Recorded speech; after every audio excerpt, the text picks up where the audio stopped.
इस वीडियो में आप एक तस्वीर देख रहे हैं। एक ऐसे गुलकार की तस्वीर है जिसका नाम जस्टिन बाइबर है, जो कि दुनिया का मशहूर और मारूफ गुलकार है।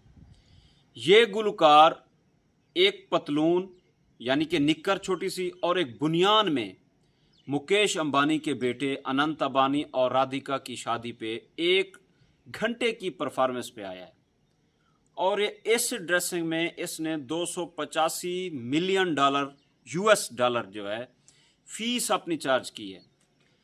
ये सवाल मेरा उन लोगों के लिए है जो कहते हैं कि यार हर एक मैटर में जो है ड्रेसिंग मैटर करती है, हर एक काम में, तरक्की में, पैसा इकट्ठा करने में, हर एक चक्कर में जो है ड्रेसिंग मैटर करती है।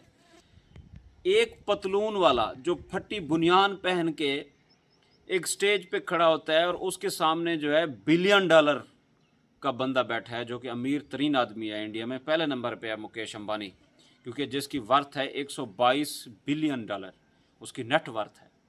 उसके सामने वो एक फटी बुनियान और एक निक्कर में जो है परफॉर्मेंस दिखा रहा है। इधर मैं एक बात करना चाह रहा हूँ कि यार आपके पास अगर टैलेंट है, वो चाहे हिडन टैलेंट है, चाहे जहरी टैलेंट है, किसी भी किस्म का टैलेंट है, आप उसको एक्सप्लोर करके दुनिया में आप लोहा मनवा सकते हैं, दुनिया में अपना नाम रोशन कर सकते हैं। ये मैटर नहीं करता कि आप 3 पीस पहने, आप वेस्ट कोट जैकेट पहने, आप कोट पहने या आप टाई लगाएं, जो मर्जी पहने, आप जो है बड़े बड़े ब्रांड्स के जूते, बड़े बड़े ब्रांड्स के कपड़े और कुर्ते पहने, ये मैटर नहीं करता। अगर आपकी जिस्मानी और जहनी सलाहियत में कोई ऐसा निखार है कि जो आप दुनिया में अपना लोहा मनवा सकते हैं, तो आपको इन चीज़ों की ज़रूरत नहीं है। इसकी मिसाल आप इस वीडियो में सामने देख रहे हैं। वासला।